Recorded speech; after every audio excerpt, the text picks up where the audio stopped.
ಶ್ರೀ ಗಣಪತಿ ಶಾರದಾ ಗುರುಭ್ಯೋ ನಮಃ.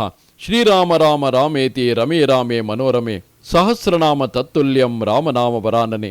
ಶ್ರೋತೃಗಳಿಗೆ ಶ್ರೀಮದ್ ವಾಲ್ಮೀಕಿ ರಾಮಾಯಣದ ಅರಣ್ಯಕಾಂಡದಲ್ಲಿ ಲಕ್ಷ್ಮಣನಿಂದ ಶ್ರೀರಾಮನಿಗೆ ಸಮಾಧಾನವೆಂಬ 65ನೆಯ ಸರ್ಗಕ್ಕೆ ಸ್ವಾಗತ.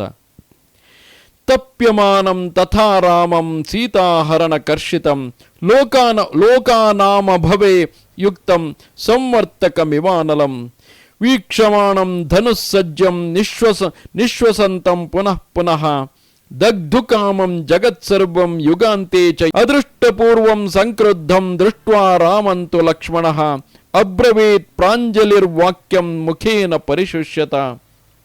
ಆ ಸಮಯದಲ್ಲಿ ಶ್ರೀರಾಮನು ಪ್ರೇಯಸಿಯಾದ ಸೀತೆಯ ಅಪಹರಣದಿಂದಾಗಿ ಬಹಳವಾಗಿ ಸಂಕಟಪಡುತ್ತಿದ್ದನು, ಕ್ರುದ್ಧನಾಗಿದ್ದನು.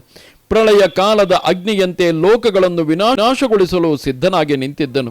ನಾನನ್ನು ಬಿಗಿದು ಕಟ್ಟಿದ್ದ ಧನುಸ್ಸನ್ನು ದಿಟ್ಟಿಸಿ ನೋಡುತ್ತಾ ಬಾರಿಗೂ ನಿಟ್ಟುಸಿರು ಬಿಡುತ್ತಿದ್ದನು.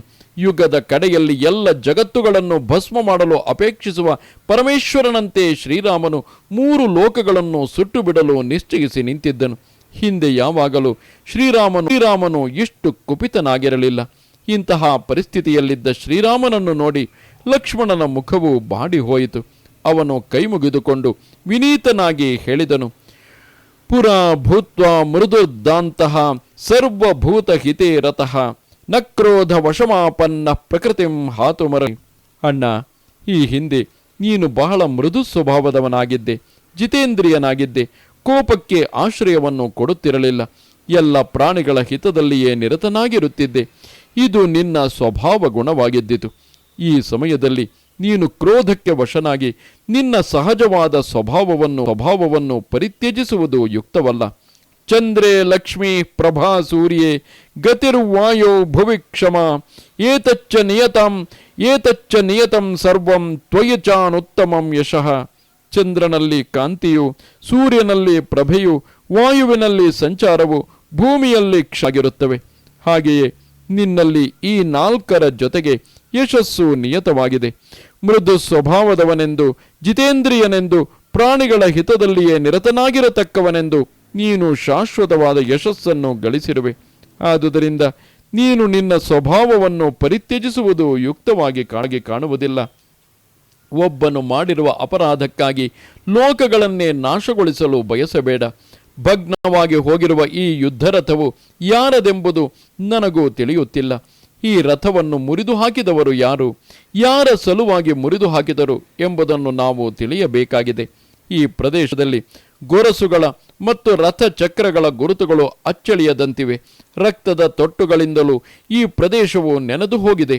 ಈ ಸ್ಥಳದಲ್ಲಿ ಭಯಂಕರವಾದ ಯುದ್ಧವು ನಡೆದಿರುವುದೇನೋ ನಿಜ, ಆದರೆ ಇಲ್ಲಿ ಒಂದೇ ರಥವು ಓಡಾಡಿರುವಂತೆ ಕಾಣುತ್ತಿದೆ.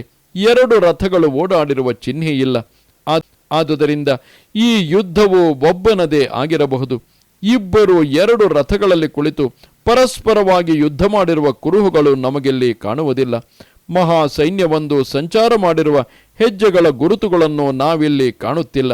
ಆದುದರಿಂದ ಸೀತೆಯನ್ನು ಅಪಹರಿಸಿಕೊಂಡು ಹೋಗಲು ಬಂದಿದ್ದವನು ಎಂಬುದು ನಮಗೆ ಇದರಿಂದ ಸ್ಪಷ್ಟವಾಗುತ್ತದೆ. ಒಬ್ಬನು ಮಾಡಿದ ಅಪರಾಧಕ್ಕಾಗಿ ಲೋಕವನ್ನೇ ವಿನಾಶಗೊಳಿಸುವುದು ನಿನಗೆ ಉಚಿತವಾಗಿ ಕಾಣುವುದಿಲ್ಲ. ರಘುವಂಶದ ರಾಜರು ಈಗಲೂ ಅಪರಾಧಕ್ಕೆ ತಕ್ಕುದಾದ ಶಿಕ್ಷೆಯನ್ನು ಕೊಡತಕ್ಕವರೆಂದು ಪ್ರಸಿದ್ಧರಾಗಿದ್ದಾರೆ. ಅವರೆಲ್ಲರೂ ಮೃದು ಸ್ವಭಾವದವರಾಗಿದ್ದರು. ಸರ್ವದಾ ಶಾಂತ ಚಿತ್ತರಾಗಿರುತ್ತಿದ್ದರು. ಕೋಪಕ್ಕೆ ಆಶ್ರಯವನ್ನು ಕೊಡುತ್ತಿರಲಿಲ್ಲ. ಅದೇ ರೀತಿಯಲ್ಲಿ ನೀನು ಕೂಡ ಮೃದು ಸ್ವಭಾವದವನಾಗಿದ್ದು ಎಲ್ಲ ಕಾಲಗಳಲ್ಲಿಯೂ ಪ್ರಾಣಿಗಳಿಗೆ ಶರಣ್ಯನು, ಶ್ರೇಷ್ಠವಾದ ಆಶ್ರಯನೂ ಆಗಿರುವೆ.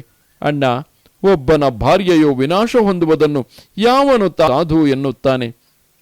ಯಜ್ಞ ದೀಕ್ಷಿತನಾಗಿರತಕ್ಕವನಿಗೆ ಅಪ್ರಿಯವಾದ ಕಾರ್ಯವನ್ನು ಮಾಡಲು ಸತ್ಪುರುಷರಿಗೆ ಸಾಧ್ಯವಾಗದಂತೆ ಉದಾರಶೀಲನಾದ ನಿನಗೆ ಅಪ್ರಿಯವಾದ ಕಾರ್ಯವನ್ನು ಮಾಡಲು ನದ, ನದಿ, ಸಮುದ್ರ, ಪರ್ವತಗಳಾಗಲಿ, ದೇವ, ಗಂಧರ್ವ, ದಾನವರಾಗಲಿ ಖಂಡಿತವಾಗಿಯೂ ಸಮರ್ಥರಲ್ಲ. ನಿನಗೆ ಯಾರೂ ಕೇಡನ್ನು ಬಯಸರು. ಆದುದರಿಂದ ನಿರಪರಾಧಿಗಳ ವಿಷಯದಲ್ಲಿ ನಿನ್ನ ಕೋಪವನ್ನು ದೂರ ಮಾಡು. ನನ್ನ ಸಹಾಯವನ್ನು ಮತ್ತು ಮಹರ್ಷಿಗಳ ಸಹಾಯವನ್ನು ಪಡೆದು ಸೀತೆಯನ್ನು ಕದ್ದಿರುವವನನ್ನು ಹುಡುಕಲು ಪ್ರಯತ್ನಿಸುವುದು ಸಮಯೋಚಿತವಾಗಿ ಕಾಣುತ್ತದೆ. ನಾವು ಏಕಾಗ್ರ ಚಿತ್ತರಾಗಿ ಸಮುದ್ರವನ್ನು ಹೊಕ್ಕು ಅಲ್ಲಿ ಸೀತೆಯನ್ನು ಹುಡುಕೋಣ. ಪರ್ವತಗಳಲ್ಲಿಯೂ ಅಲ್ಲಿನ ಗುಹೆಗಳಲ್ಲಿಯೂ ಅರಣ್ಯಗಳಲ್ಲಿಯೂ ಸರೋವರಗಳ ಸಮೀಪದಲ್ಲಿಯೂ ಸುತ್ತಾಡಿ ಸೀತೆಯನ್ನು ಹುಡುಕೋಣ. ದೇವ ಗಂಧರ್ವ ಲೋಕಗಳಿಗೆ ಹೋಗಿ ಅಲ್ಲಿಯೂ ಕದ್ದವನನ್ನು ಹುಡುಕೋಣ. ಅಲ್ಲೆಲ್ಲ ಹುಡುಕಿದ ನಂತರವೂ ಸಿಕ್ಕದಿದ್ದರೆ ಸಾಮೋಪಾಯದಿಂದ ಲೋಕನಾಯಕರು ನಿನ್ನ ಪತ್ನಿಯನ್ನು ನಿನಗೆ ತಂದೊಪ್ಪಿಸದಿದ್ದರೆ ಅನಂತರ ನೀನು ವಿಶ್ವವಿನಾಶಕ್ಕೆ ಕಾಲವು ಸನ್ನಿಹಿತವಾಗಿರುವುದೆಂಬುದನ್ನು ನಿಶ್ಚಯಿಸಿ ದಂಡೋಪಾಯವನ್ನು ಕೈಗೊಳ್ಳಬಹುದಾಗಿದೆ. ನರೇಂದ್ರನೇ, ಸೌಶೀಲ್ಯದಿಂದಲೂ ಮೃದುವಾದ ಮಾತಿನಿಂದಲೂ ವಿನಯದಿಂದಲೂ ಸುಪ್ರಯುಕ್ತವಾದ ನೀತಿಯಿಂದಲೂ ಸೀತಾದೇವಿಯನ್ನು ಪಡೆಯಲು ಸಾಧ್ಯವಾಗದಿದ್ದರೆ ಸುವರ್ಣಮಯವಾದ ಮೂಲ ಭಾಗವುಳ್ಳ ಮಹೇಂದ್ರನ ವಜ್ರಾಯುಧಕ್ಕೆ ಸಮಾನವಾದ ಬಾಣಗಳ ಸಮೂಹಗಳಿಂದ ವಿಶ್ವವನ್ನೇ ವಿನಾಶಗೊಳಿಸಬಹುದಾಗಿದೆ. ಇದು ಶ್ರೀಮದ್ ವಾಲ್ಮೀಕಿ ರಾಮಾಯಣದ ಅರಣ್ಯಕಾಂಡದಲ್ಲಿ 65ನೆಯ ಸರ್ಗವು. ನಮಸ್ತೆ ಶಾರದೆ ದೇವಿ ಕಾಶಿನಿ ತ್ವಾಮಹಂ ಪ್ರಾರ್ಥಯೇ ನಿತ್ಯಂ ವಿದ್ಯಾದಾನಂಚ ದೇಹಿಮೆ. ನಮಸ್ಕಾರ.